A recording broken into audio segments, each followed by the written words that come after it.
we're conducting risk assessment on a fairly regular basis. So I will give you a couple of examples.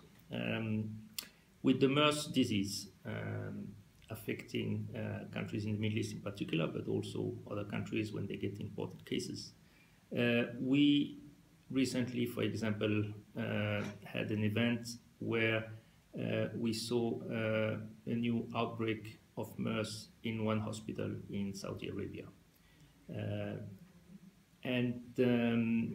This was a particular event because we saw transmission within the hospital, but there was no clear indication about the index case in that hospital outbreaks.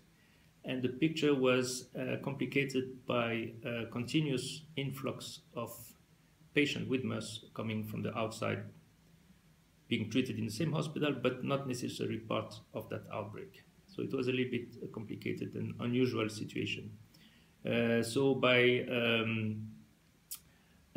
regular communication and sharing of information with the local authorities in charge of that event, we were able on a continuous basis to assess whether this was similar to previous hospital outbreaks we'd seen in Saudi Arabia and other countries affected by MERS, or whether we were seeing something a little bit different with a much more wide and perhaps also local transmission outside of the hospital environment.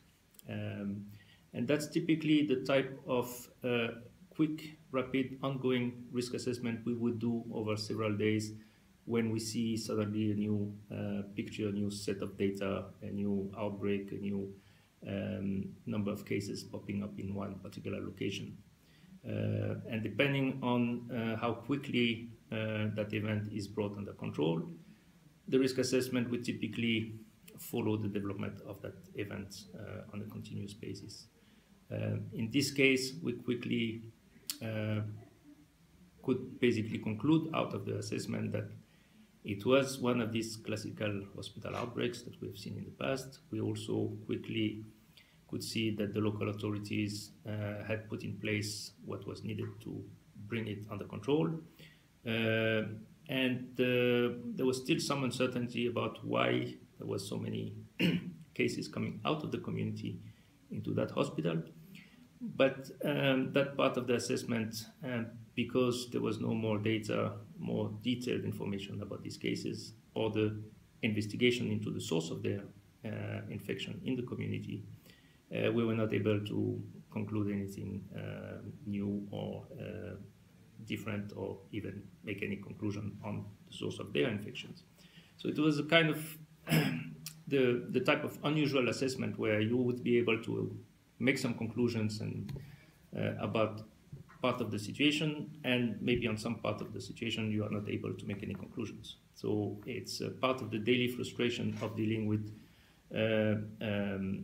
unknown or unfamiliar events where what's happening on the ground is not following what you learn in the books or in the guidelines or in the manuals. It's not always following step 1, 2, 3, 4, 5 in doing an assessment. It's sometimes using your common sense, your experience, mixing information from different sources, talking with other experts and colleagues working on the same event, and making, at the end of the day, a best judgment conclusion.